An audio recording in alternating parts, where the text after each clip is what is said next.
When Hazel Byrne defied a forced marriage, she fled into the hills, only to face an unexpected choice: marry a stranger, Eli Sutton, for freedom. But as danger closes in, is love waiting where fear once lived? Before we get into the story, comment below where in the world you are watching from today. The morning fog hung thick between the pines, wrapping the small hunting cabin in a grey blanket.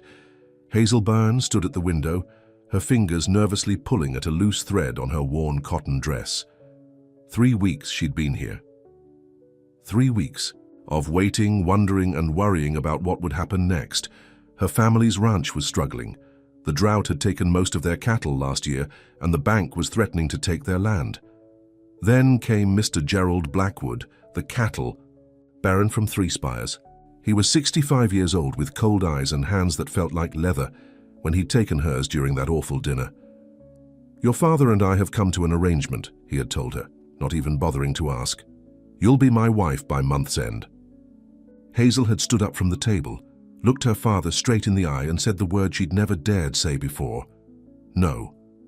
That night, her older brother Jack had packed her few belongings and driven her north to this forgotten hunting cabin in the hills outside Dustvale Crossing.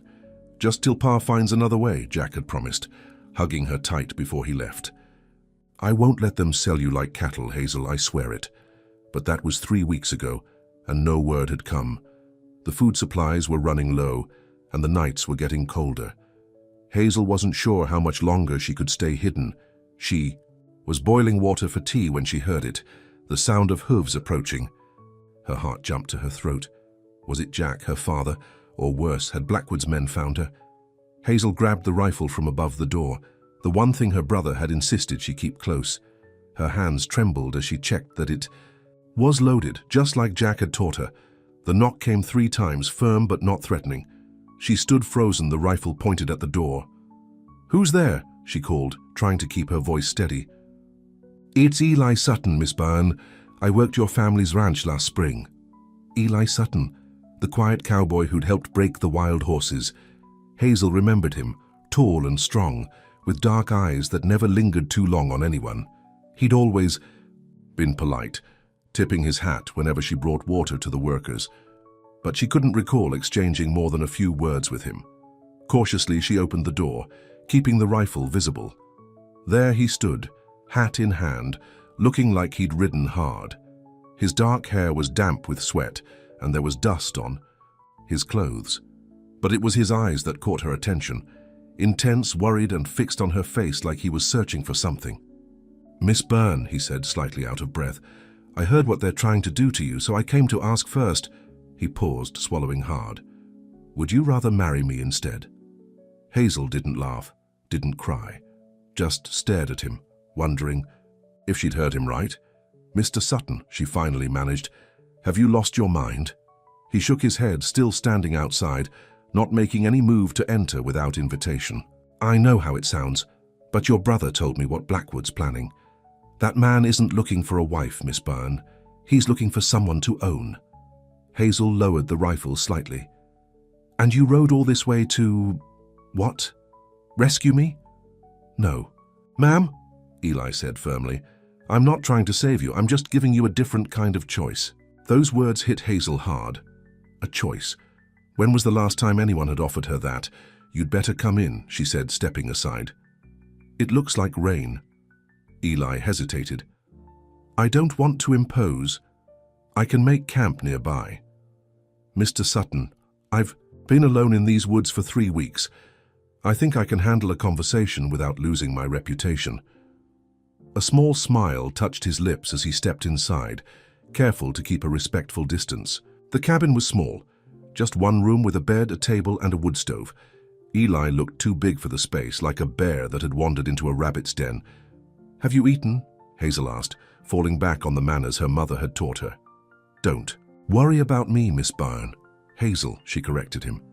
"If you're proposing marriage, you might as well use my name." He nodded. "Hazel, then. And I'm Eli." She gestured to the wooden chair by the table, the only one in the cabin. "Sit. Tell me why you're really here." Eli sat, placing his hat on the table. "Your brother's worried.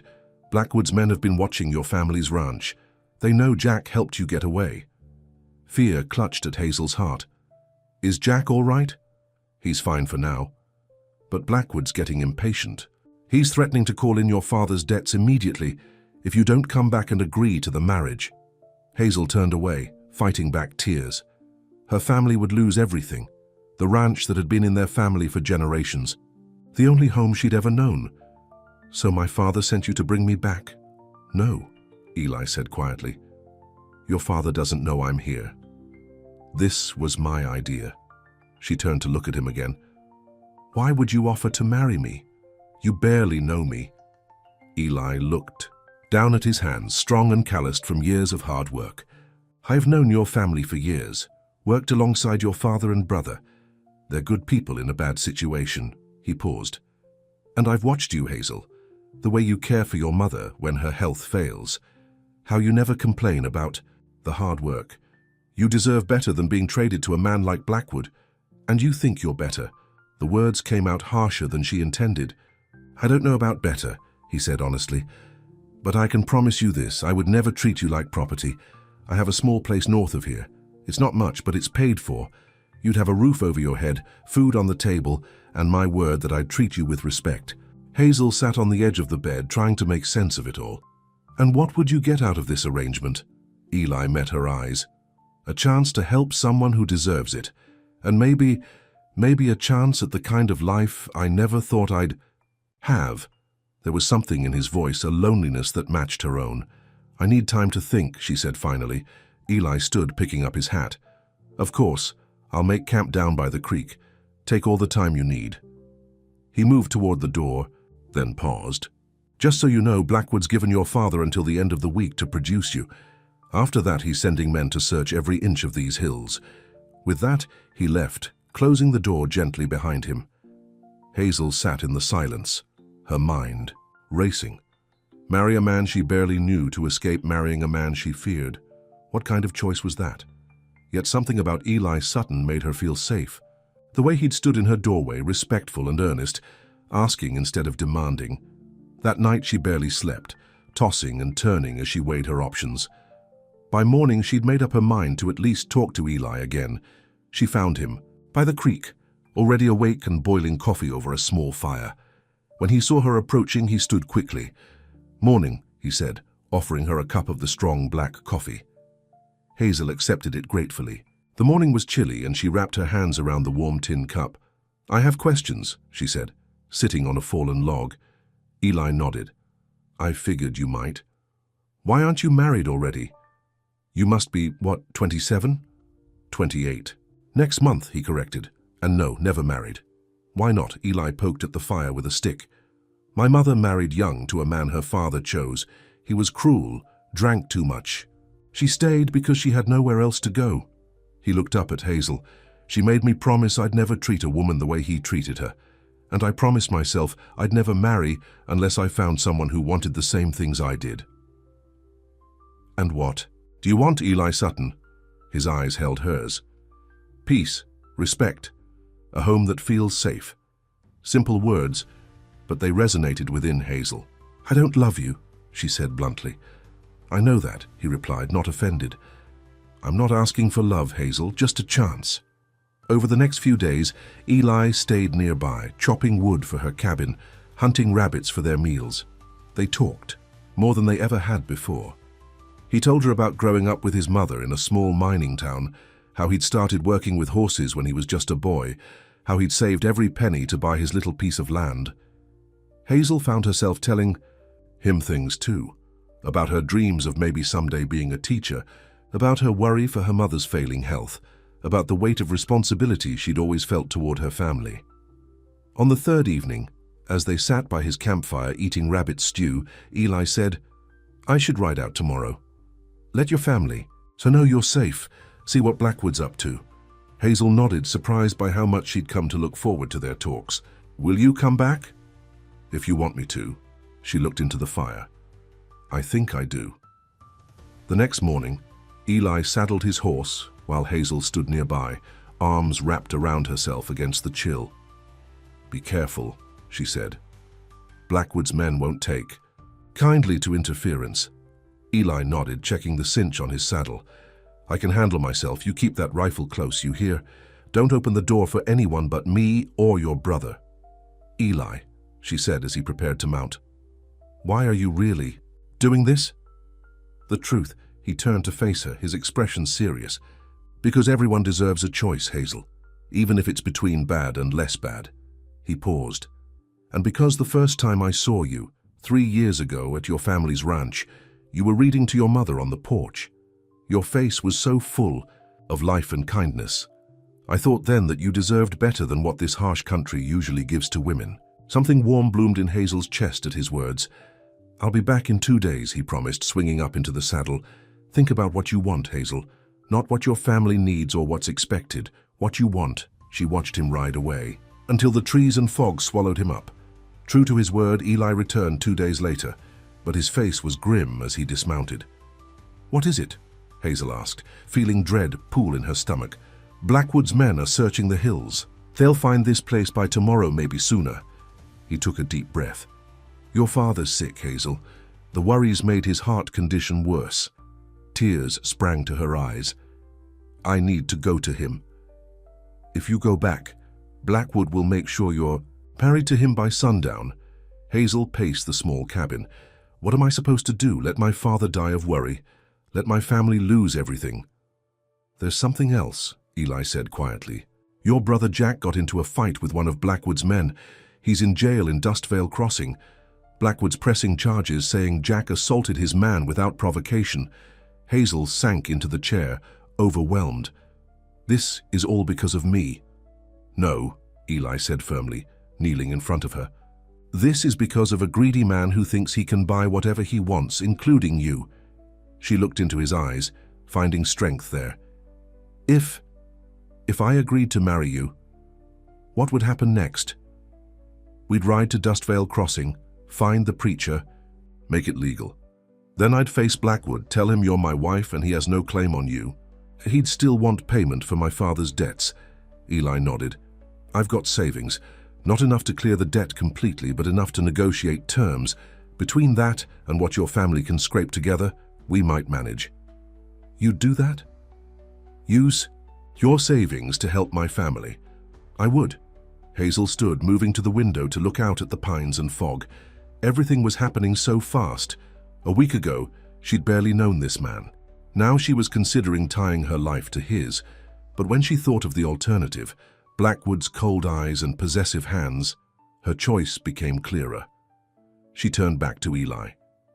"If I say yes, it won't be because I'm afraid of Blackwood. It'll be because you make me want a life I never dared to imagine."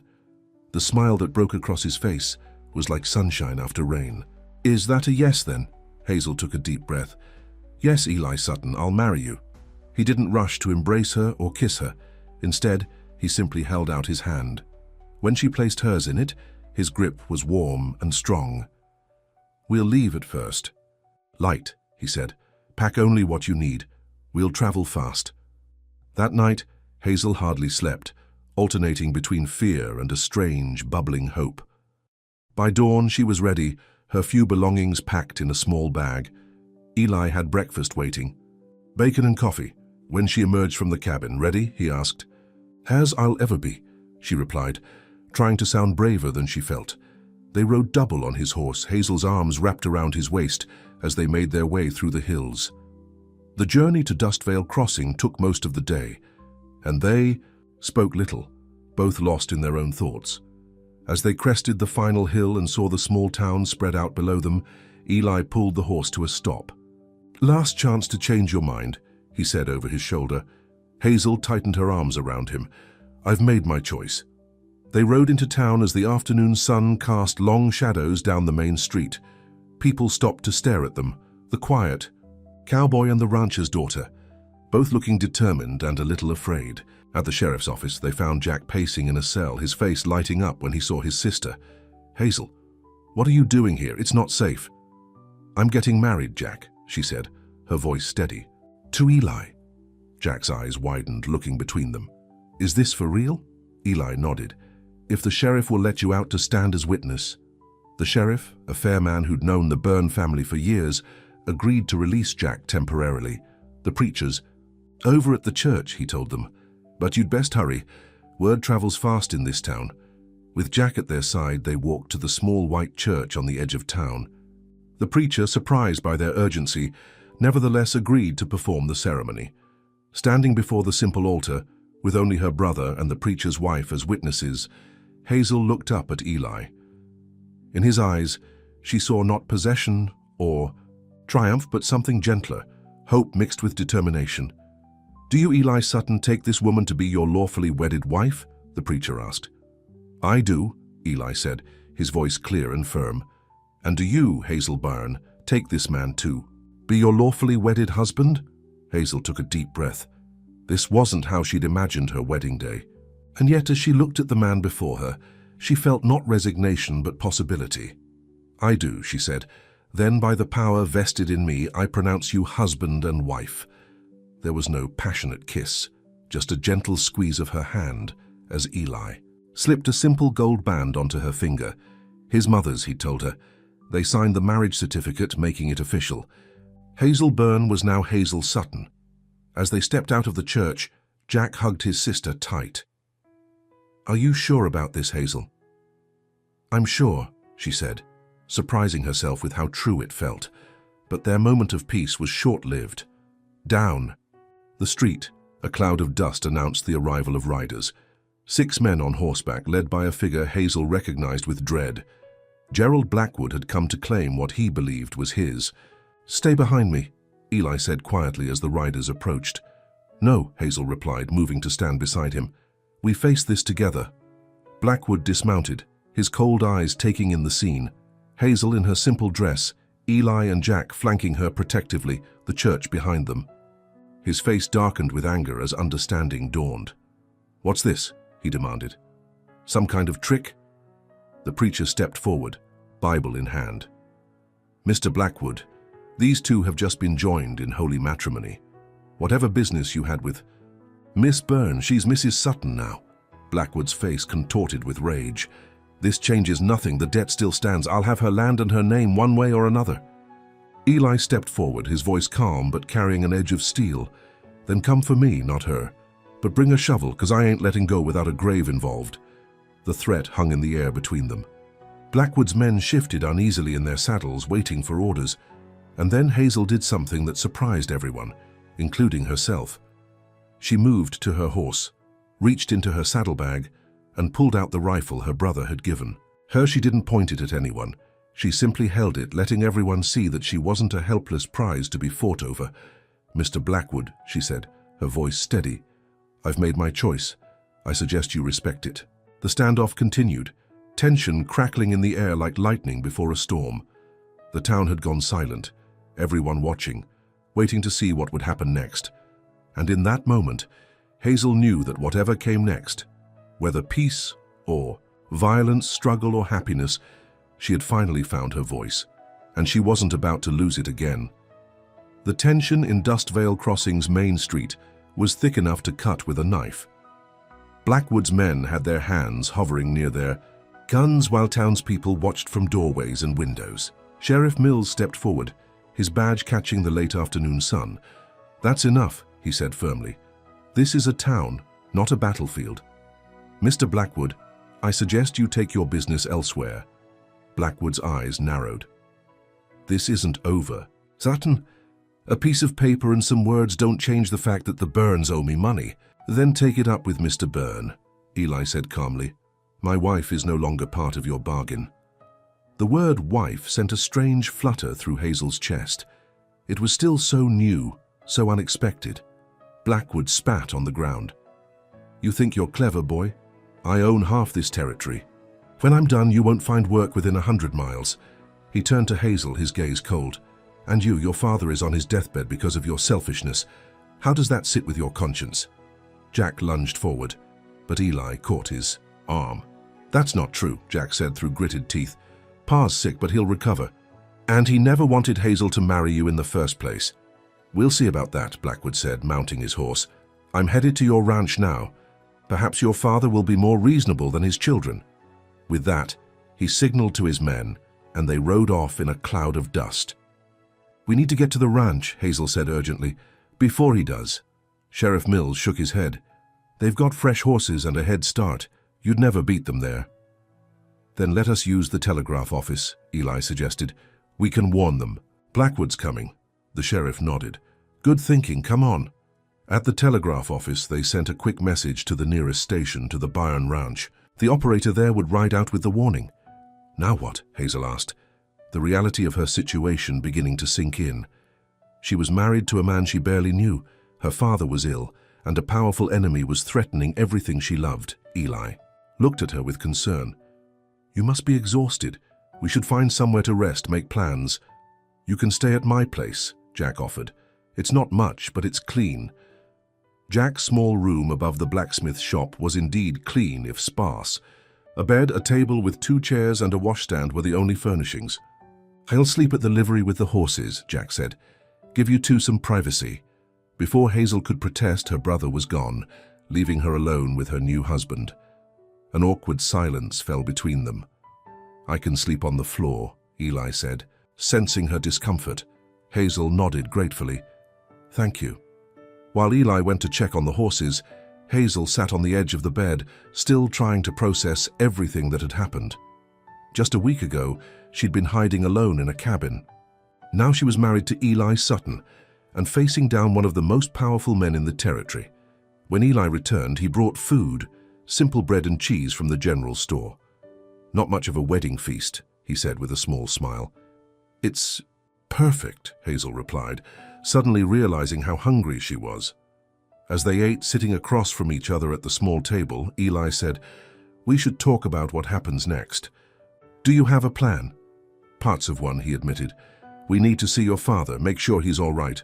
Then we'll need to figure out how to deal with Blackwood and the debt. And after that, Hazel asked. What about us? Eli met her eyes. That's up to you, Hazel. This marriage can be whatever you want it to be. If you want to live separate lives once the danger's passed, I'll respect that. His words surprised her. Most men would assume ownership once the vows were said. And what do you want? She asked. Eli looked down at his hands. I meant what I said before. I want peace, respect, a home that feels safe. He paused. And I wouldn't mind the chance to see if we could build something real between us. His honesty touched her. I'd like that chance too, she said softly.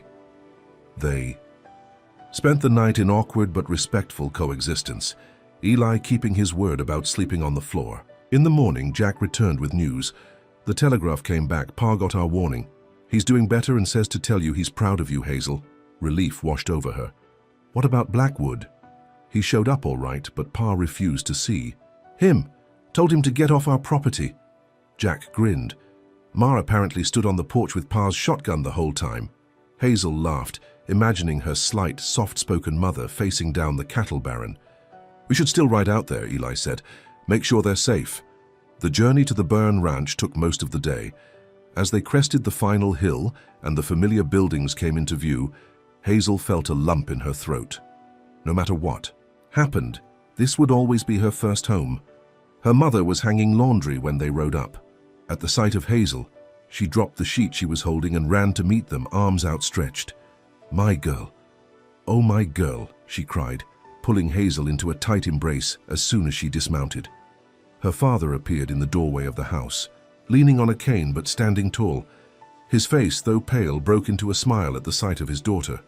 Pa, Hazel said, rushing to hug him. Are you all right? Better now that you're here, he said, his voice rougher than she remembered. And I hear congratulations are in order. He looked over her shoulder at Eli, who stood respectfully waiting to be acknowledged. Mr. Sutton, her father said, extending his hand. Seems I owe you my thanks. Eli shook his hand firmly. No thanks needed, sir. I consider myself the fortunate one. Inside the house, over a simple but hearty meal, they discussed the situation with Blackwood.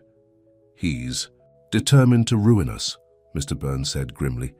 The bank's calling in our loan at the end of the month. Blackwood's behind it, I'm sure. How much do you owe? Eli asked. Mr. Byrne named a sum that made Hazel's heart sink. It was more than she'd realized, more than Eli's savings could cover, she was certain. We might have to sell the south pasture, her father continued. It would break my heart, but it might be enough to keep the rest of the place. Let me talk to the bank first, Eli suggested.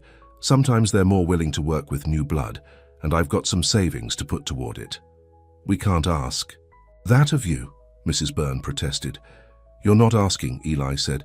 Hazel's my wife now. Her family is my family. Under the table, Hazel reached for his hand, squeezing it in silent gratitude. That night, Hazel's parents insisted they take her old room. Once again, Eli offered to sleep on the floor. You don't have to, Hazel said quietly. The bed's big enough, for both of us. Eli looked at her carefully. Are you sure? She nodded. It was a small step, but an important one.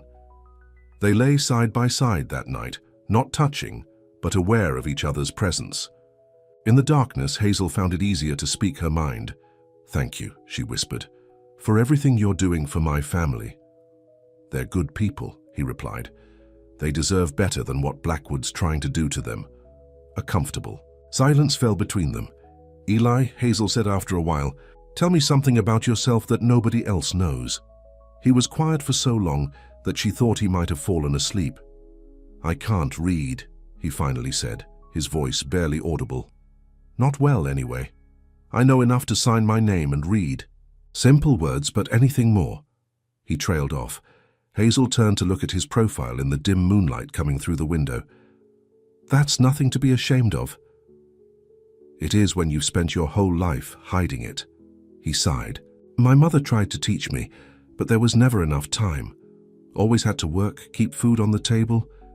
Hazel thought about her own dream of being a teacher. I could teach you, she offered, if you wanted. He turned his head to look at her. You'd do that? Of course. In that moment, something shifted between them. A new layer of trust, a deeper connection. The next morning, Eli rode into town to speak with the banker. Hazel stayed behind to help her mother with chores and spend time with her father. He's a good man, her father said as they sat on the porch. Sutton always was a hard worker. I think so too, Hazel agreed. Her father patted her hand. I'm sorry, Hazel, for almost forcing you into Blackwood's arms. I was desperate, but that's no excuse. It's all right, Pa. I understand why you did it. No, it's not all right. A father should protect his daughter, not use her as a bargaining chip. He looked out across the land that had been in his family for generations.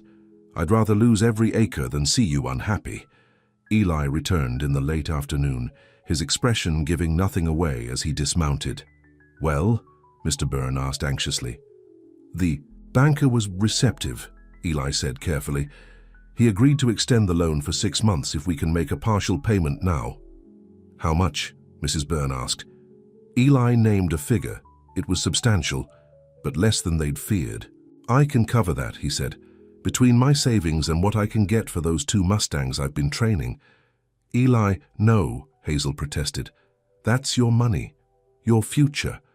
He looked at her steadily. You're my future now, Hazel. That evening, as the family sat around the dinner table making plans, they heard horses approaching. Mr. Byrne reached for his shotgun, but Jack was already at the window. It's Blackwood, he reported grimly, and he's brought the sheriff with him. They stepped out onto the porch to find Blackwood, 2 of his men, and Sheriff Mills, who looked uncomfortable with the situation. Evening, folks, the sheriff said, tipping his hat. Sorry to disturb you. What's this about? Mr. Byrne demanded. Blackwood smiled, a cold, triumphant smile that sent chills down Hazel's spine. I'm here about the horse thief you're harboring. What horse thief? Jack asked. Blackwood pointed at Eli. Him. Those 2 Mustangs he's been training. They carry my brand. That's a lie, Hazel exclaimed. Eli caught those horses wild on his own property. Did he now? Blackwood pulled out a piece of paper. I have witnesses who say differently, and the sheriff here has a warrant for his arrest. Sheriff. Mills looked genuinely regretful. I'm sorry, Sutton. I have to take you in until we get this sorted out. Eli's face was calm, but Hazel could see the anger in his eyes. This is nonsense, and you know it, Sheriff. Maybe so, but I still have to follow the law. The sheriff sighed. Come along peacefully, and we'll get it cleared up quick as we can. Eli looked at Hazel, then back at the sheriff. Let me have a moment with my wife." The sheriff nodded and Eli pulled Hazel aside. "This is Blackwood's way of keeping me from helping your family with the bank," he said quietly. "He'll try to keep me locked up until the payment's due." "What should we do?" Hazel asked, fighting back tears. "My savings are in a tin box under the floorboard beneath my bed. There's enough there to make the partial payment." He squeezed her hands. "You take it to the bank tomorrow. Don't wait for me. I'll get you out," she promised. "Somehow." Eli touched her cheek gently. "I know you will." As the sheriff led Eli away, Blackwood lingered, his smile mocking. "Seems your new husband isn't as upstanding as you thought, Mrs. Certain." "Get off our land," Mr. Byrne growled, raising his shotgun. "Gladly," Blackwood replied, mounting his horse. "But remember, the payment's due in 3 days, and now your knight in shining armor can't help you." Once he was gone, the family gathered in the kitchen to plan their next move. "I'll ride to Eli's place tonight," Jack offered. "Get the money.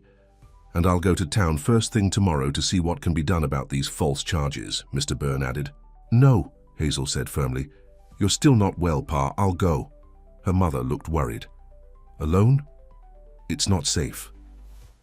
"I'm not that 16-year-old girl anymore, Ma. I'm a married woman now." Hazel straightened her shoulders. "And I won't let Blackwood destroy what's mine. Not my family, not my home, and not my husband." The determination in her voice surprised even herself. The next morning, Hazel rode to Eli's small homestead with Jack.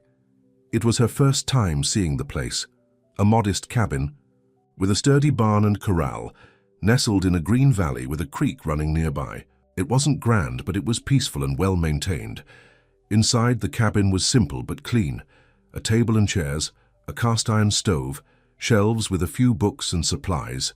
The bed was neatly made with a colorful quilt. He wasn't kidding about it not being much, Jack commented. "It's perfect," Hazel said, realizing she meant it. This could be a real home, their home. They found the savings box exactly where Eli had said it would be. Inside was more money than Hazel had expected, along with a folded piece of paper. She opened it to find a deed. Eli had paid off his land free and clear last year. "He's been saving a long time for this," Jack said, impressed. Hazel felt a surge of guilt. Eli was giving up his hard-earned savings to help her family, and now he was in jail because of it. In town, their first stop was the jail. Sheriff Mills let them see Eli, though he warned them to be quick. "Blackwood's men have been hanging around," he explained. "I don't trust them." Eli was sitting on a cot in the small cell, but he stood when he saw Hazel. "Are you all right?" She asked, reaching through the bars to take his hand. "I'm fine," he assured her. "Did you find the money?" She nodded. "We're going to the bank next." "Good." He lowered his voice. "Hazel, Blackwood came by last night. Offered to drop the charges if I agreed to leave the territory and never come back." Fear clutched at her heart. "You wouldn't, never," he said firmly. "But it tells me he's worried. He wouldn't be making offers if he thought his plan was working." Jack spoke up. "We need to find those horses, prove they don't have Blackwood's brand." "They're at Simmons' place," Eli said. "I paid him to keep them while I was gone." "I'll ride out there now," Jack offered. After he left, Hazel stayed a moment longer with Eli. "I saw your home," she said. "It's lovely." A smile touched his lips. "It needs a woman's touch. It'll have one," she promised, "as soon as we get you out of here." At the bank, Hazel was surprised to find the banker far less receptive than Eli had described. "I'm afraid the terms have changed, Mrs. Sutton," he said, not quite meeting her eyes. "Mr. Blackwood visited this morning.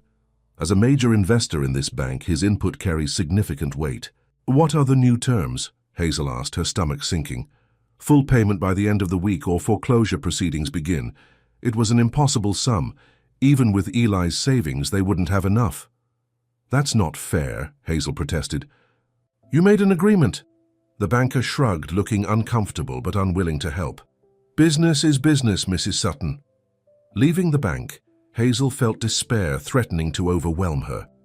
Blackwood was winning. He had Eli in jail, the bank in his pocket, and her family's ranch within his grasp. But as she walked down the street, a new emotion began to rise within her. Anger. Pure, righteous anger at the injustice of it all. She wasn't going to let Blackwood take everything without a fight. She marched straight to the newspaper office. The editor, a balding man named Peterson, looked up in surprise when she entered. "Mrs. Sutton, isn't it, the new bride?" "Yes," Hazel said, "and I have a story for you." Peterson leaned forward, intrigued. "What kind of story?" "One about a powerful man abusing his influence to destroy innocent people." She sat down across from him. "How would you like to print the truth about Gerald Blackwood?" The editor hesitated. "Blackwood's a dangerous enemy to make, Mrs. Sutton." "More dangerous than the truth?" Hazel challenged. A slow smile spread across Peterson's face. "Now that's a story I'd like to hear." For the next hour, Hazel told him everything. Blackwood's attempt to force her into marriage, his threats against her family, the false charges against Eli, the manipulation of the bank. "It's not just us," she finished. "How many other families has he done this to? How many people too afraid to speak up?"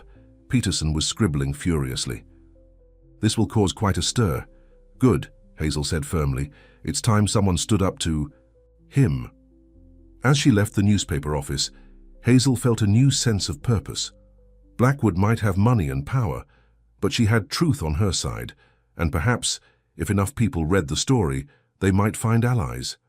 She was so lost in thought that she didn't notice the men until they surrounded her, 3 of Blackwood's ranch hands blocking her path. "Mrs. Sutton," one said, tipping his hat with mock politeness. "The boss would like a word with you." "I have nothing to say to Mr. Blackwood," Hazel replied, trying to step around them. One man grabbed her arm. "It wasn't a request, ma'am." Hazel reached for the small revolver in her pocket, the one Eli had insisted she carry.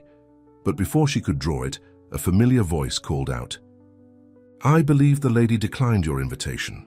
She turned to see Jack riding up with another man, Tom Simmons, who kept Eli's horses, and behind them, trotting obediently, were the 2 Mustangs in question. "Look here," Simmons called loudly, drawing attention from passers-by. "These are Sutton's horses. Anyone see a Blackwood brand on them? Because I sure don't." People began to gather, inspecting the horses. There was no brand at all, just as Eli had claimed. Blackwood's men, suddenly, aware of the crowd, released Hazel's arm and backed away. "This isn't over," one muttered before they retreated. Jack dismounted, rushing to Hazel's side. "Are you all right? Did they hurt you?" "I'm fine," she assured him, "and I think things are finally turning our way." As if to confirm her words, Sheriff Mills appeared, walking briskly toward them with Eli at his side, free of handcuffs. "Eli!" Hazel cried, running to meet him. He caught her in his arms, holding her tight. "Blackwood's witness recanted," he explained. "Seems he had a crisis of conscience after the sheriff questioned him. Or he realized which way the wind was blowing," the sheriff added wryly. Hazel looked up at her husband, hope blooming in her chest. "I went to the newspaper. They're going to print the truth about Blackwood." Eli's eyes widened. "That was dangerous, Hazel." "So is doing nothing," she replied, "and I'm done being afraid." He shook his head, a smile tugging at his lips. "You're something else, Hazel Sutton." The way he said her name, her new name, sent a warm glow through her. "The fight's not over," she warned. "The bank still wants full payment by the end of the week." "One battle at a time," Eli said, taking her hand. "For now, I'm just glad to be free and with you." As they walked down the street together, Hazel noticed people watching them, whispering, but it wasn't with suspicion or judgment. There was something like respect in their gazes. Word was spreading. The new Mrs. Sutton wasn't someone to be trifled with, and neither was her husband. That night, as they prepared to return to the ranch, a messenger arrived with a telegram. It was addressed to Hazel, which surprised her. She'd never received a telegram before.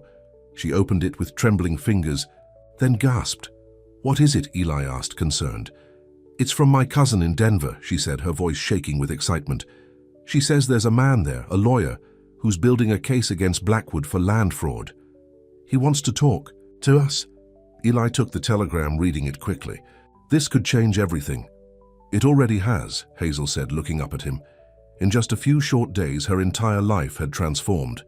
She'd gone from a woman being sold like cattle to a wife fighting for justice, alongside a man who respected her strength. As Eli helped her mount her horse, his hand lingered on hers. "Whatever happens with Blackwood, with the ranch, I want you to know I don't regret a single thing about marrying you." The sincerity in his eyes made her heart flutter. "Neither do I," she replied softly. The sun was setting as they rode back to the ranch, casting the land in golden light. The future was still uncertain, full of challenges and battles yet to be fought. But for the first time, Hazel felt not like a pawn in someone else's game, but like a woman charting her own course, and she wasn't alone anymore. The journey to Denver took 3 long days by stagecoach. Hazel and Eli traveled together, leaving Jack to help their parents at the ranch. As the landscape changed from open plains to rolling hills, and finally the distant outline of mountains, Hazel found herself both anxious and hopeful about what awaited them in the city. "Have you ever been to Denver?" she asked Eli as they watched the scenery pass by. He nodded. "Twice. Went there to sell horses." He gave her a small smile.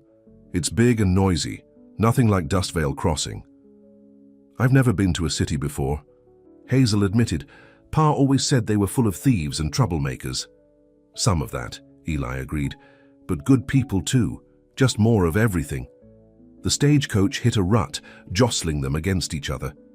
Eli's arm went around her protectively, steadying her. The casual touch no longer felt strange or uncomfortable. In fact, Hazel realized, she was growing accustomed to his presence, even finding comfort in it. "What if this lawyer can't help us?" she asked, voicing the fear that had been nagging at her. "Then we'll find another way," Eli said simply. "Blackwood isn't the first man to think he owns the world, and he won't be the last. But men like that always have enemies. We just need to find them." His confidence reassured her. Despite all they'd been through, Eli never seemed to doubt they would find a solution. Denver was indeed bigger and noisier than anything Hazel had experienced. The streets were crowded with horses, wagons, and people hurrying in all directions. Buildings stretched higher than she'd imagined possible, and the sounds and smells were overwhelming. Eli kept a protective hand at her back as they navigated the bustling streets, making their way to the hotel where they were to meet Hazel's cousin Margaret. Margaret was waiting in the lobby, a tall, confident woman in a fashionable dress. Unlike Hazel, who had never left their small corner of the territory, Margaret had moved to Denver 5 years ago to work as a secretary in a law office. "Hazel," she exclaimed, embracing her cousin warmly. She then turned to Eli, assessing him with frank curiosity. "And this must be the husband I've heard so much about." "Eli Sutton, ma'am," he said, tipping his hat politely. "Thank you for arranging this meeting." "Don't thank me yet," Margaret replied. "Mr. Harrington is a busy man, and Blackwood has powerful friends, but if anyone can help you, it's him." She led them to a small dining room off the lobby where a man was waiting. William Harrington was younger than Hazel had expected, perhaps in his 30s, with sharp eyes and an air of intense focus. "Mrs. Sutton." "Mr. Sutton," he greeted them, standing as they approached. "Your cousin has told me about your situation. Please sit down." Over a meal that was fancier than anything Hazel was used to, they told Harrington everything, from Blackwood's attempt to force Hazel into marriage to the current threat against her family's ranch. The lawyer listened intently, occasionally making notes in a small book. When they finished, he sat back, considering them thoughtfully. "You're not the first to come to me about Blackwood," he said finally. "For the past year, I've been building a case against him. Land theft, water rights violations, intimidation, bribery of officials. His methods are always the same. He finds vulnerable ranchers, creates financial problems for them, then swoops in to save them by taking their land." "Can you stop him?" Hazel asked. Harrington's expression was serious. "With enough evidence and witnesses willing to testify. Yes, the problem is, most people are too afraid to speak out against him." "We're not afraid," Eli said firmly. "So I see." Harrington looked impressed. "Your newspaper article has already caused quite a stir. It's been reprinted in several papers, including here in Denver." Hazel felt a surge of pride. "Good. People should know the truth. Indeed they should. But be warned, Blackwood won't take this lying down. He's likely to retaliate, and hard." "He already has," Eli pointed out. "We've got nothing left to lose." Everyone has something to lose, Mr. Sutton, Harrington said gravely. But I admire your courage, both of you. He closed his notebook. I'll be in Dustvale Crossing next week to take formal statements from you and anyone else willing to speak against Blackwood. In the meantime, I suggest you gather any documents that might help our case, loan agreements, correspondence, anything that shows Blackwood's manipulation. As they left the meeting, Hazel felt a mix of hope and fear. They had a chance now, a real chance to stop Blackwood, but Harrington's warning about retaliation lingered in her mind. We should send a telegram to your family, Eli suggested.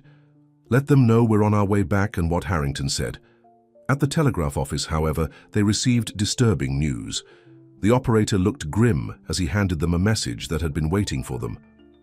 It's from Jack, Hazel said, her voice tight with worry as she read it.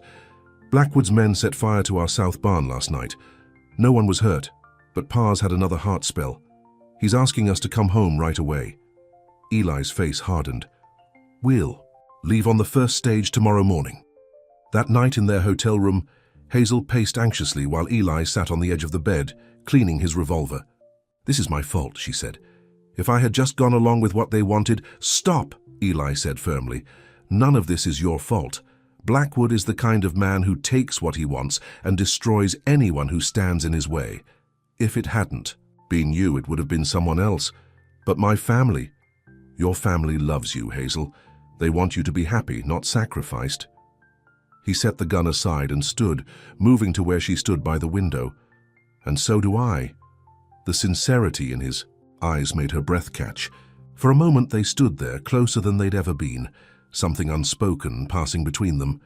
Then Eli cleared his throat and stepped back. We should get some rest.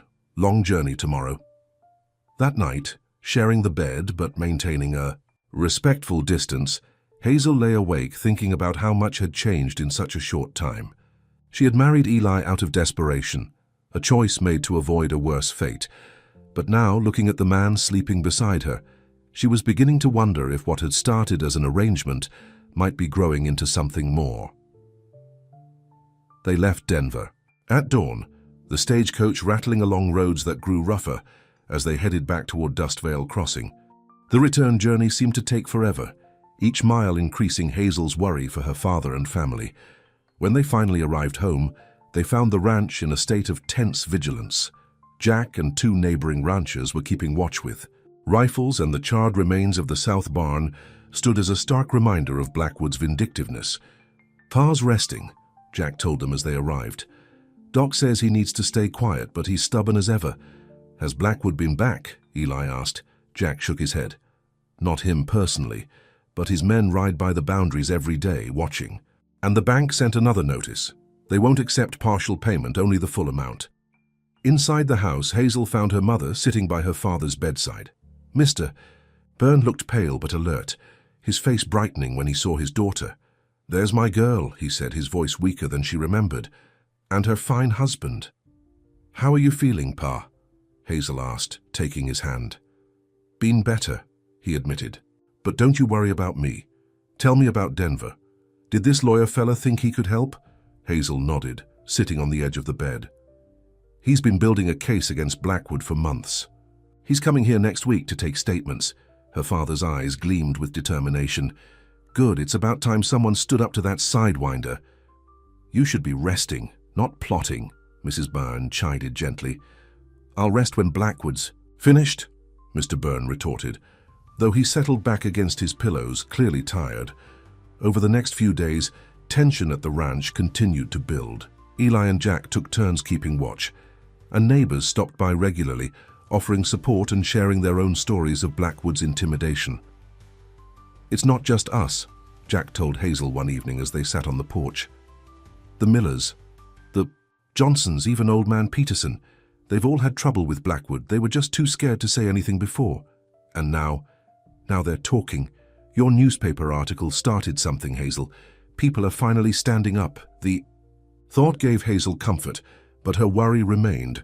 The deadline for the bank payment was approaching fast, and despite their growing support, they still didn't have the money. One evening, as Hazel was hanging laundry, Eli approached her, his expression serious. "I need to go into town," he said.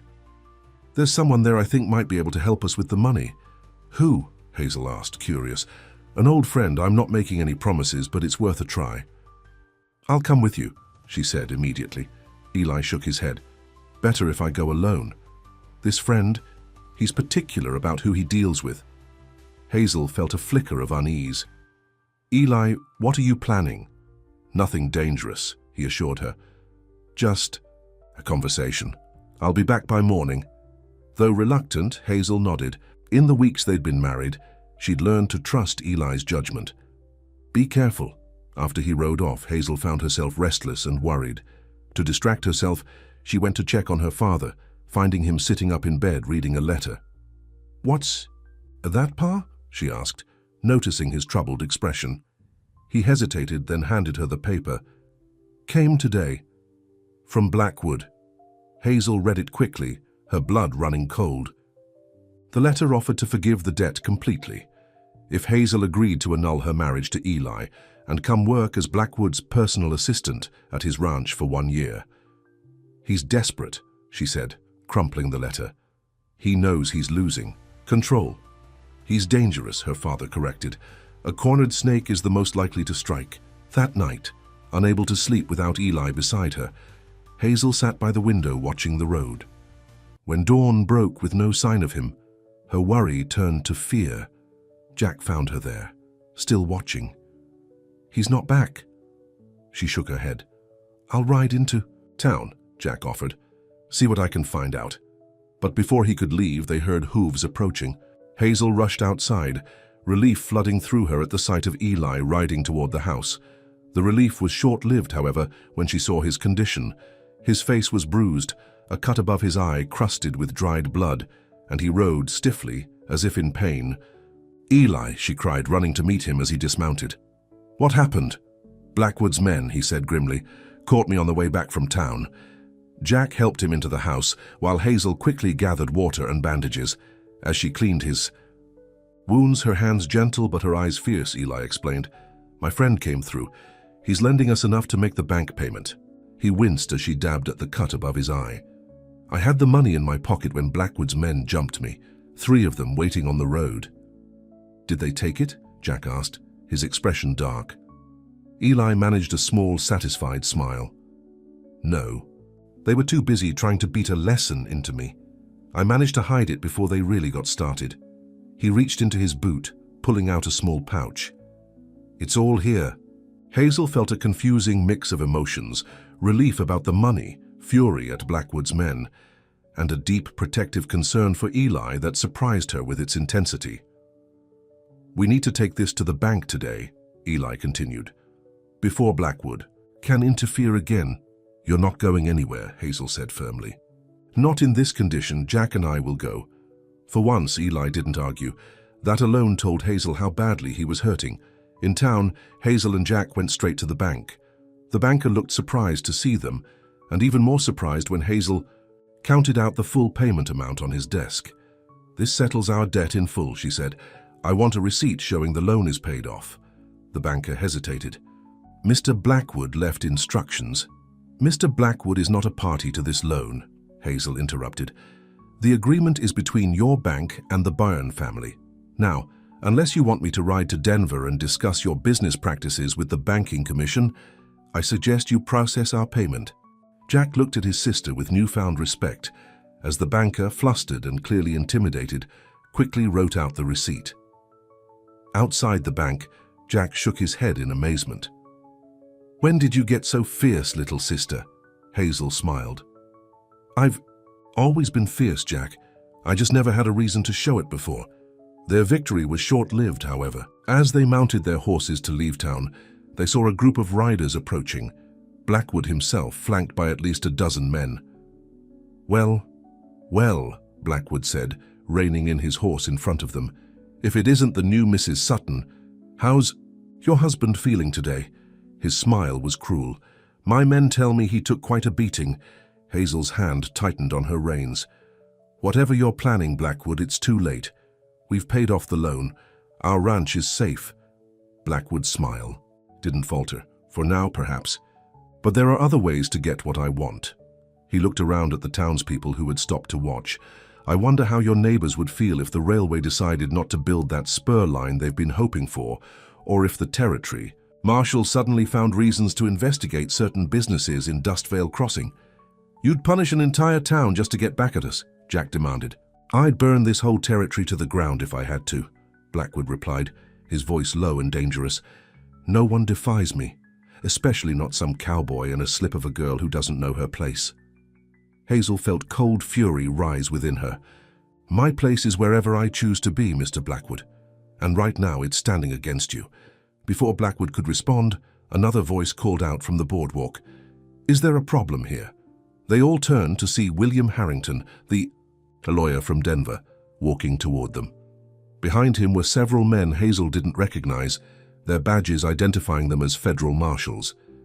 Mr. Harrington, Hazel said, surprised. We weren't expecting you until next week. I decided to come early, the lawyer replied, his eyes fixed on Blackwood. Seems it was a good decision. Blackwood's expression hardened. This doesn't concern you, Harrington. I think it does, the lawyer countered, especially when it involves threats against citizens in a public street. He gestured to the marshals.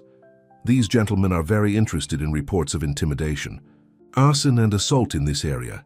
Perhaps you'd like to discuss it with them. For the first time, Hazel saw uncertainty flicker across Blackwood's face. He looked from Harrington to the marshals, then back to Hazel. This isn't over, he said coldly before turning his horse and riding away, his men following. Thank you, Hazel said to Harrington as they watched Blackwood go. The lawyer nodded. Don't thank me yet. He's right about one thing, this isn't over, but now we have federal authorities involved, which changes the game considerably. Back at the ranch, they found Eli up and moving, though still clearly in pain. He listened intently as Hazel recounted what had happened in town. Federal marshals, he said, impressed. Harrington doesn't waste time. He says it's not over, Hazel worried. Blackwood seemed dangerous, more than usual. Men like him get desperate when they're cornered, Eli agreed.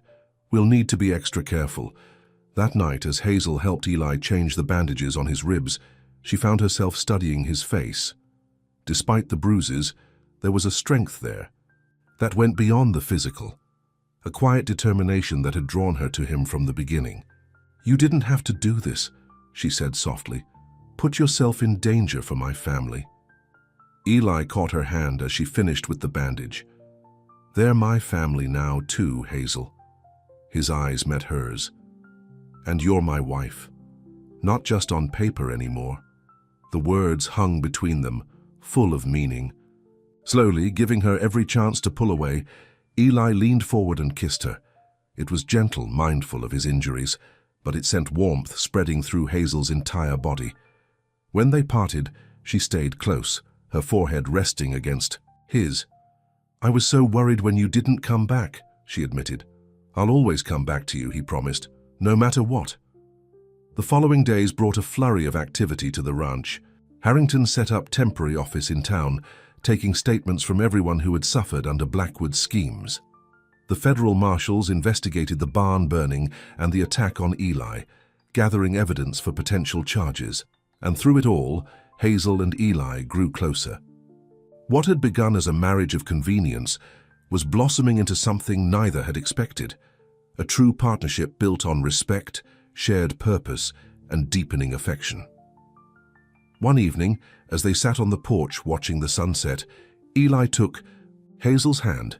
When this is all over, he said, I want to take you home, to our home, start our life together properly. The thought filled Hazel with unexpected happiness. I'd like that. The moment of peace was shattered by the sound of a rifle shot. The bullet splintered the wood of the porch rail just inches from where they sat. Eli reacted instantly, pulling Hazel down and covering her with his body as more shots followed. Get inside, he shouted. They crawled to the door as bullets continued to rain down, coming from the direction of the nearby hills. Inside, they found the rest of the family already taking cover. Everyone all right? Mr. Byrne asked, his shotgun in his hands despite his weakened condition. We're fine, Hazel assured him, though her heart was racing. Jack, here, her brother called from near a window. I count at least 3 shooters in the hills. Too far for a good shot, but they've got us pinned down. Blackwood, Eli said grimly. He's making his move." As if to confirm his words, a voice called out from the darkness outside. "Sutton, send out the girl and we'll let the rest of you live." "Go to hell," Jack shouted back, firing a warning shot through the window. The response was another volley of bullets, shattering windows and thudding into the walls of the house. "We need to get word to town," Eli said, pulling Hazel close as they crouched behind the solid kitchen table. "The marshals could be here in an hour if someone could reach them." "There's no way out," Mrs. Byrne said, fear evident in her voice. "They've got the house surrounded," Hazel thought quickly. "The root cellar. It connects to the old drainage tunnel that runs under the south field." "It's too narrow for a man," her father said, shaking his head. "But not for me," Hazel realized. She looked at Eli, seeing the immediate concern in his eyes. "I can make it through to the other side, get to the Petersons' place and ride for help."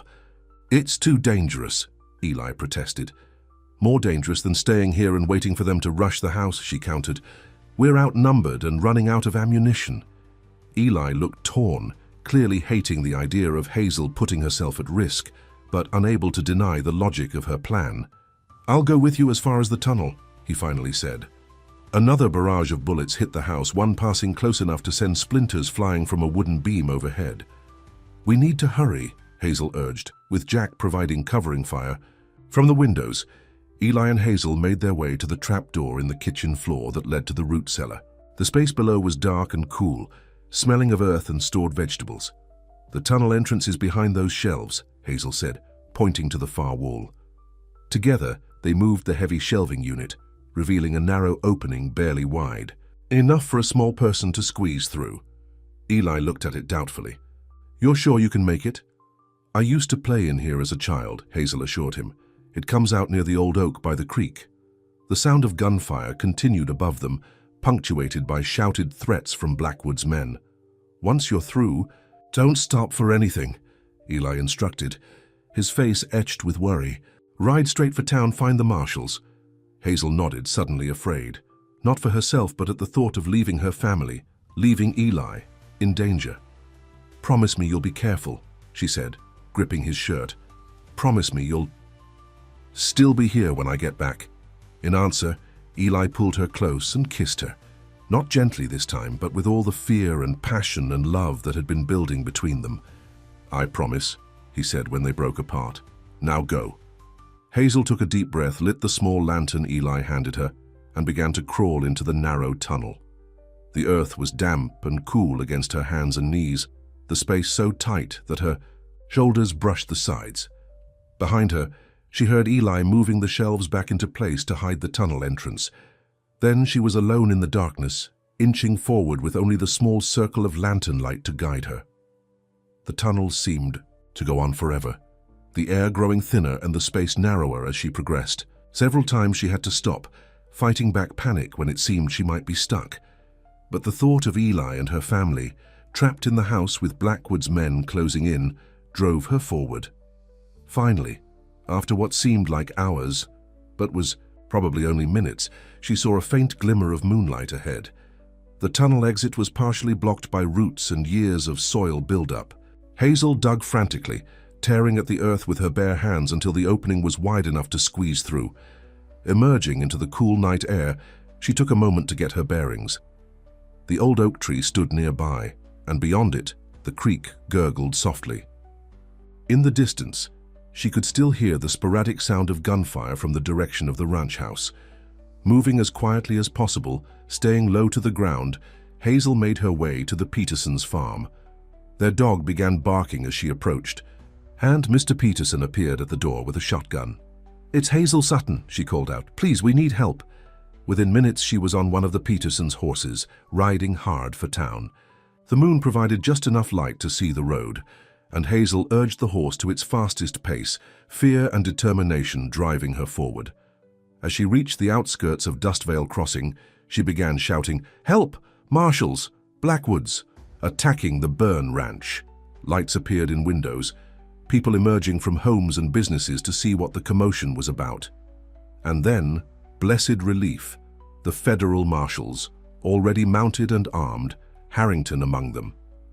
"Blackwood and his men have the house surrounded," Hazel explained breathlessly. My family, my husband, they're trapped. How many men? The lead marshal asked. At least a dozen, maybe more. The marshal nodded grimly. We'll handle it. You stay here in town where it's safe. No, Hazel said firmly. That's my family. I'm coming with you. The marshal looked like he wanted to argue, but something in Hazel's expression must have convinced him it would be futile. Stay behind us, he ordered. And if shooting starts, you find cover immediately. As they rode back toward the ranch, more men from town joined them. Neighbors, friends, even strangers moved by the newspaper stories about Blackwood's tyranny. By the time they reached the ranch, their group had swelled to over 20 armed riders. They approached quietly, using the cover of darkness to their advantage. From their position, Hazel could see Blackwood's men had encircled the house, occasionally firing shots to keep those inside pinned down. The lead marshal gave silent signals, positioning their forces to surround the attackers. Then, on his command, they moved in. "Federal marshals," he shouted, "drop your weapons." Chaos erupted as Blackwood's men realized they were now the ones surrounded. Some surrendered immediately, throwing down their guns. Others tried to flee, only to be cut off by the townspeople. A few opened fire, and the night air filled with the sound of gunshots. Hazel, true to her promise, stayed back, but her eyes scanned frantically for one person, Blackwood himself. She spotted him near the barn, mounting his horse in an attempt to escape while his men provided cover. Without thinking, she urged her horse forward, cutting across his path. "It's over, Blackwood," she called out. "Surrender!" He turned toward her, his face contorted with rage. For a moment she thought he might try to ride her down. But then, seeing the marshals closing in, he reined in his horse. "You'll regret this," he snarled. "All of you." "The only one with regrets will be you," came a familiar voice. Eli emerged from the shadow of the barn, his rifle trained steadily on Blackwood. Despite his injuries, he stood straight and strong, his eyes never leaving the cattle baron's face. "Eli." Hazel cried, relief flooding through her. Their eyes met briefly, and in that moment everything else fell away, the danger, the fear, the uncertainty. All that mattered was that they had found each other again, just as they had promised. As the marshals took Blackwood into custody, Hazel dismounted and ran to Eli. He caught her in his arms, holding her tight despite his still healing ribs. "You did it," he murmured into her hair. "You saved us all." Hazel shook her head, looking up at him with tears in her eyes. "We did it together." Around them the night was still chaotic. Marshals securing prisoners, neighbors checking on the family, plans being made. But in their small circle of space, there was only the two of them. A man and woman who had started as strangers making a desperate bargain and had somehow found their way to love. "Let's go home," Eli said softly. "Our home." And Hazel, who had once been hidden away in a cabin in the pines to avoid one man's claim on her, smiled at the thought of freely choosing to build a life with another. "Yes," she said, "let's go home." But as they turned toward the house, a shot rang out, one final desperate act of revenge. Blackwood, though handcuffed, had managed to grab a hidden derringer from his boot, and his target was clear. Eli. Hazel screamed in warning. Everything seemed to slow down as Eli turned, saw the gun, and pushed Hazel behind him. The shot echoed across the ranch yard, followed by an eerie silence. For a moment, no one moved. Then Blackwood fell to his knees, a look of surprise on his face. One of the marshals stood behind him, his own gun still smoking. "Is everyone all right?" the marshal called out. Hazel looked at Eli, her heart in her throat. He seemed unharmed, but his face had gone pale. "Eli?" she asked uncertainly. He swayed slightly, then steadied himself. "I'm fine," he said, "but I think—" His words trailed off as he looked past her, his expression changing to one of horror. Hazel turned to follow his gaze and felt her blood turn to ice. Behind them, illuminated by the lantern light spilling from the house, stood her father. Mr. Byrne had come outside during the commotion, his shotgun in hand. Now he stood frozen, a dark stain spreading across his shirt. "Pa?" Hazel whispered, disbelieving. Mr. Byrne looked down at the blood on his chest, then back up at his daughter. "Seems I was standing in the wrong place," he managed before his legs gave way. Eli caught him before he hit the ground, lowering him gently as Hazel fell to her knees beside them. "Pa! No, please no." Her father's breathing was labored, his face ashen. "Don't fret, my girl," he whispered. "I lived to see you happy, that's all to father wants." "Someone get the doctor," Eli shouted, pressing his hand against the wound to slow the bleeding. But as the ranch yard erupted into frantic activity, Hazel could see in her father's eyes that it might already be too late. The bullet meant for Eli had found her father instead, a cruel twist of fate that threatened to turn their moment of triumph into tragedy. "Hold on, Pa," she pleaded, taking his hand. "Please hold on." Mr. Burns' eyes flickered between Hazel and Eli. "Promise me," he said, his voice growing weaker. "Promise me you'll take care of each other." "We promise," Eli said solemnly, his free arm around Hazel's shoulders. "But you're going to be fine, sir, you'll see." A faint smile touched Mr. Burns' lips. "You're a good man, Sutton. The kind of man a father hopes for his daughter." As the doctor arrived and took over, Hazel clung to Eli, her tears soaking his shirt. Everything had happened so fast. The victory over Blackwood instantly overshadowed by this new crisis. "He has to be all right," she whispered. "He has to be." Eli held her close, his own eyes damp. "Your father's strong, Hazel. If anyone can pull through, it's him." But they both knew that strength alone wasn't always enough. As the doctor worked frantically to save Mr. Burns' life, the future that had seemed so clear just moments before was now shrouded in uncertainty. Yet even in this darkest moment, one thing remained constant: the bond between Hazel and Eli. What had begun as a proposal beneath the pines, a desperate bargain between strangers, had become the foundation upon which they would face whatever came next. Together, the hours that followed Mr. Burns' shooting were the longest of Hazel's life. The family gathered in the front room of the ranch house, waiting as the doctor worked to save him. Mrs. Burns sat rigid in her rocking chair, her hands clasped so tightly her knuckles were white. Jack paced the floor, his face a mask of barely controlled rage. And Hazel sat with Eli, his arm around her shoulders, drawing strength from his steady presence. Outside, the marshals had taken Blackwood and his men into custody. The cattle baron's final act of violence had only sealed his fate. Attempted murder added to his growing list of crimes.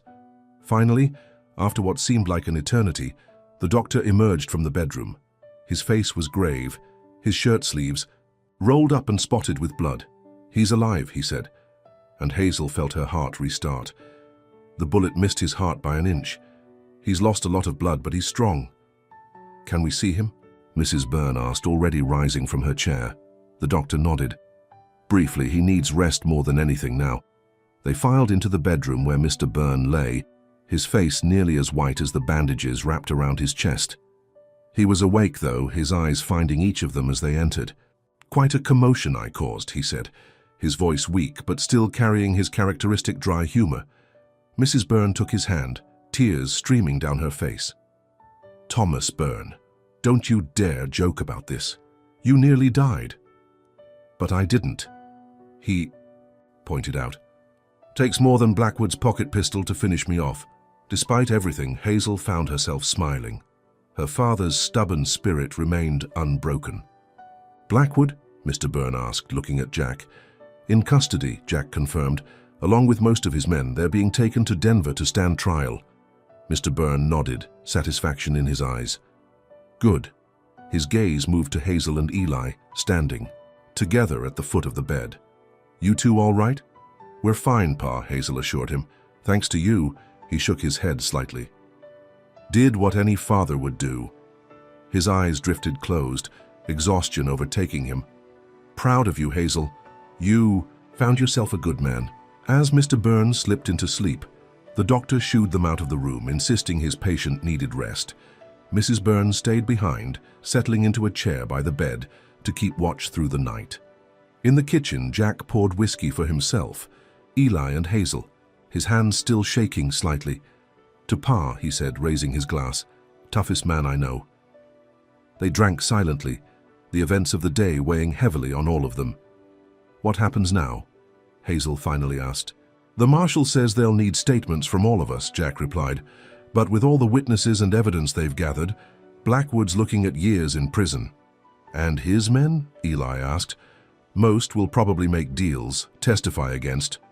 Him to save their own skins. Jack took another sip of whiskey. Either way, his reign of terror is over.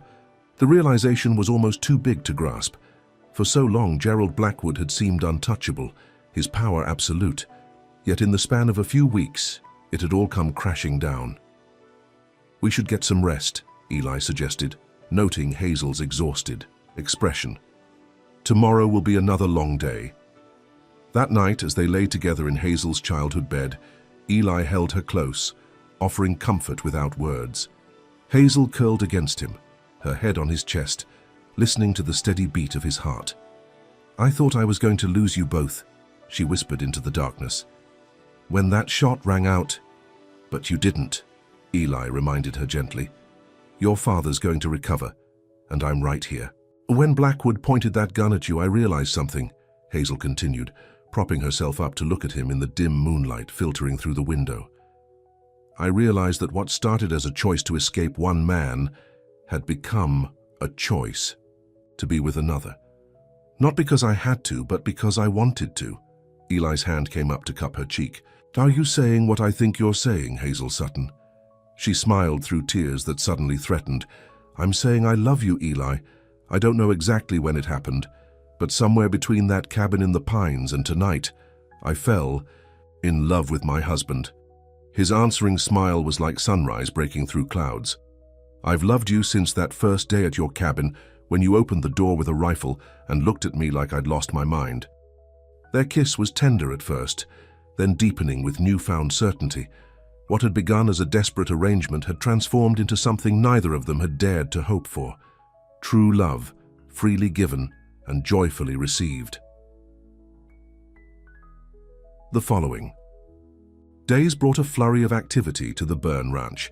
Federal marshals took statements from everyone involved. William Harrington, the lawyer from Denver, worked tirelessly to prepare the case against Blackwood. And through it all, Mr. Byrne continued to recover, regaining strength a little more each day. A week after the shooting, the marshals came to inform them that Blackwood and his key men had been transferred to Denver to await trial. "It's going to be a big case," the lead marshal told them. "You'll all need to testify when the time comes." "We'll be there," Eli assured him. "Every one of us." As the legal proceedings against Blackwood began to take shape, life at the ranch gradually returned to something resembling normal. With the immediate threat gone, they could focus on healing. Not just Mr. Byrne's physical wounds, but the fear and uncertainty that had hung over them all for so long. One evening, as Hazel and Eli sat on the porch watching the sunset, she broached the subject that had been on her mind. "You mentioned before it's about going to your place, starting our life together properly." Eli nodded, taking her hand in his. "I meant it. Whenever you're ready." "Pa's doing better," she said thoughtfully. "The doctor says he'll be up and around in another week or so. Are you saying you're ready to go?" Hazel looked out at the land that had been her home for all her 23 years. She loved it, would always love it, but now there was something else pulling at her heart, the promise of a new life with Eli. "Yes," she said. "I think I am." The decision made, they began preparing for the move. Mrs. Byrne helped Hazel pack her belongings, her eyes misty but her smile genuine. "I always knew you'd leave the nest someday," she said as they folded Hazel's dresses into a trunk. "I just didn't expect it to happen quite this way." "Are you disappointed, Ma?" Hazel asked. "About how everything turned out?" Mrs. Byrne looked surprised by the question. "Disappointed? My darling girl, how could I be? You found a man who respects you, protects you, and clearly adores you. And you didn't have to sacrifice yourself to save this family." She touched Hazel's cheek gently. "I couldn't be prouder of the woman you've become." 2 weeks after the shooting, with Mr. Byrne now able to sit up and even walk short distances, Hazel and Eli prepared to leave for their own home. The wagon was loaded with their belongings, goodbyes had been said, and only one task remained. Hazel found her father sitting in his favorite chair on the porch, watching the afternoon sun play across the fields. "We're about ready to go, Pa," she said, sitting beside him. He nodded, his eyes a little sad but accepting. "You'll come visit? Bring that husband of yours?" "Of course we will," she promised. "As often as we can." Mr. Byron reached for her hand, his grip still weaker than it had been but gaining strength. "I want you to know something, Hazel. I've never been prouder of anyone in my life than I am of you. The way you stood up, not just for yourself but for all of us." Hazel felt tears prick her eyes. "I was so afraid, Pa. I still am sometimes. That's what courage is, girl. Not the absence of fear, but doing what's right despite it." He looked out at Eli, who was checking the wagon one last time. "He's a good man. The kind who will walk beside you, not ahead or behind." "I know," Hazel said softly. "I love him, Pa." Her father smiled. "I can see that. And he loves you. That's all I ever wanted for you. Someone who sees your worth and cherishes it." As they embraced, Hazel realized how much had changed. The desperate young woman who had hidden in a cabin to escape an unwanted marriage was gone. In her place stood someone stronger, someone who had discovered her own voice and the courage to use it. The journey to Eli's, no, their home, took most of the day. As they crested the final hill and the small homestead came into view, Hazel felt a flutter of nerves mixed with excitement. This was to be her new life, her new beginning. Eli brought the wagon to a stop in front of the cabin. Before Hazel could climb down, he was at her side, lifting her into his arms. "What are you doing?" she laughed, surprised. "Carrying my wife across the threshold," he said with a grin. "Isn't that the tradition?" He carried her to the cabin door, which he had somehow managed to decorate with a small wreath of pine branches and wildflowers. Pushing it open with his foot, he carried her inside. Hazel gasped. The cabin had been transformed since she'd last seen it. The simple furnishings had been polished to a shine, the bed made up with a new quilt and vases of wildflowers placed on every surface. A small table was set for two with candles waiting to be lit. "When did you do all this?" she asked, amazed. "Jack helped me," Eli admitted, setting her down gently. "Rode out yesterday to get everything ready.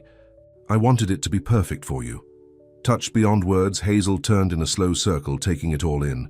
This small cabin, with its simple comforts and the love evident in every detail, was more welcoming than any grand house could ever be.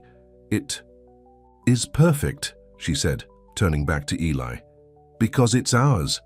The smile that lit his face was all the confirmation she needed that she had made the right choice.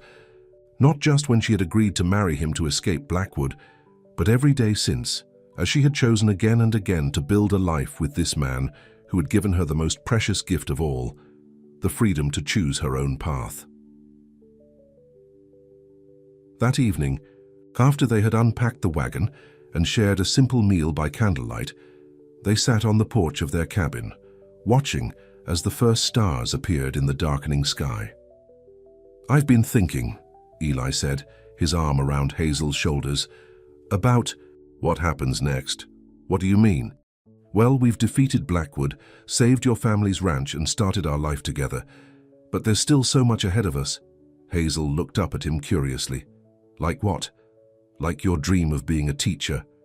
There's talk of the town building a proper schoolhouse next year. They'll need someone to teach the children." Hazel felt a spark of excitement at the thought. "You think I could do it?" "I know you could." He squeezed her shoulder gently. "And I've been thinking about my place here. I've got good land, but not enough cattle yet. I was thinking of breeding horses instead. I've always had a way with them." "That's a wonderful idea," Hazel said enthusiastically.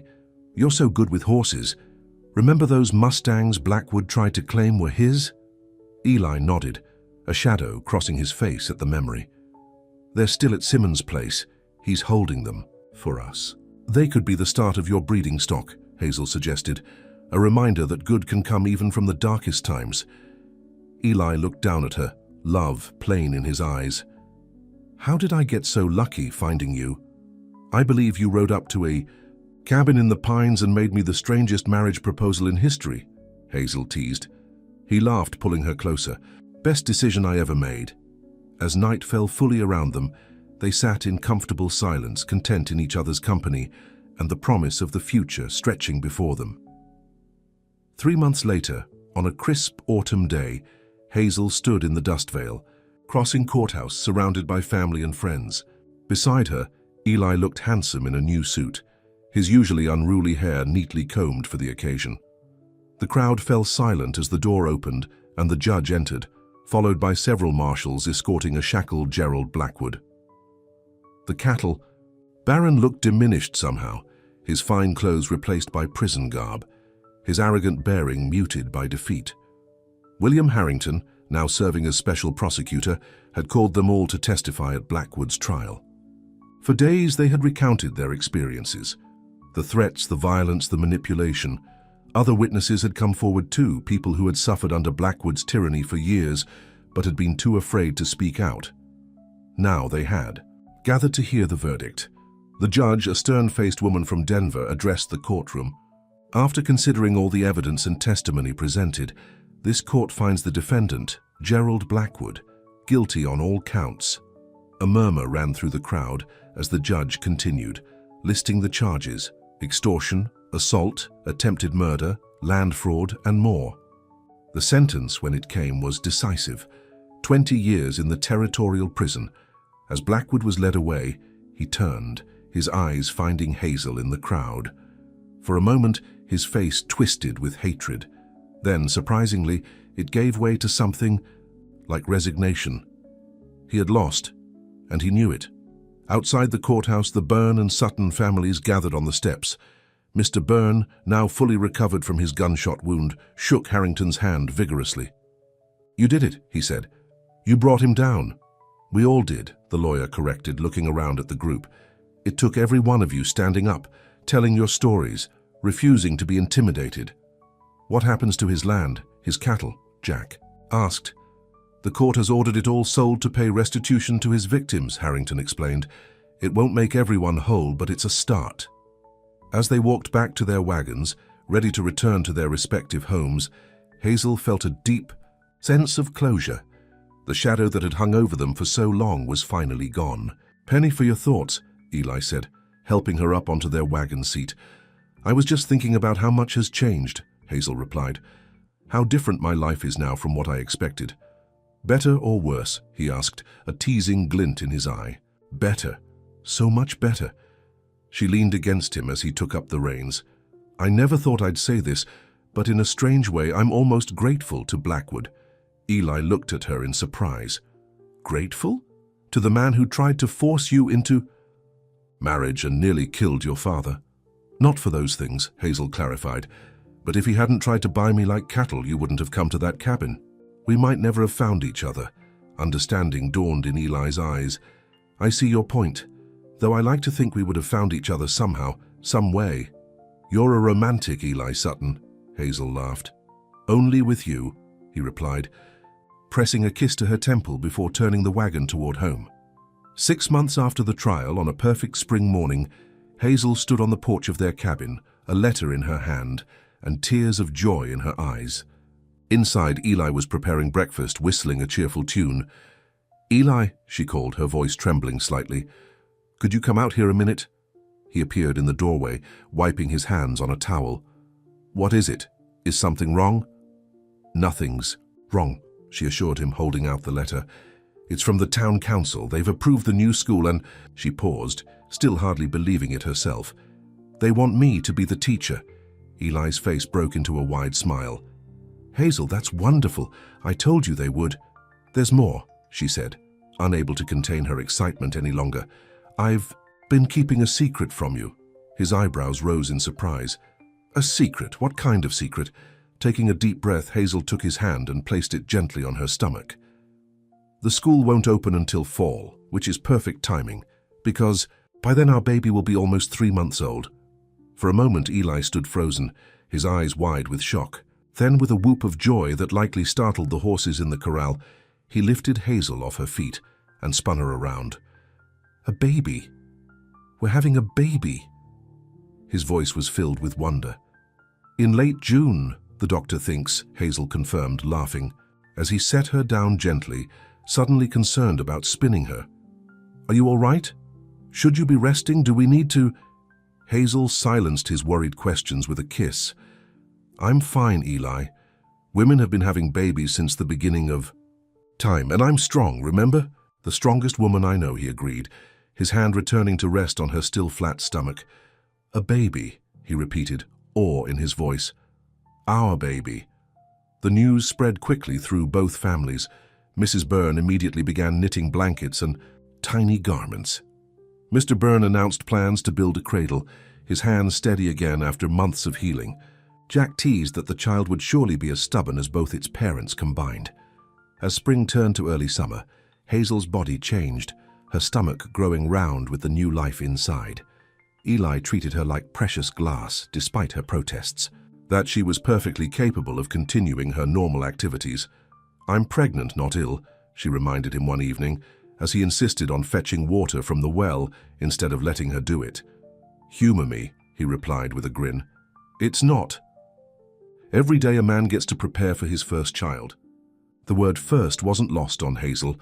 They had spoken often of their hopes for a large family, of filling their home with children's laughter and love.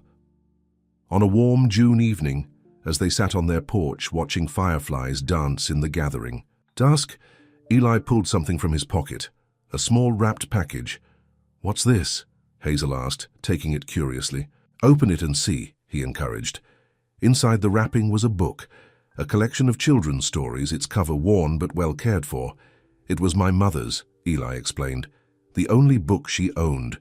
She used to read to me from it every night, no matter how tired she was from working all day."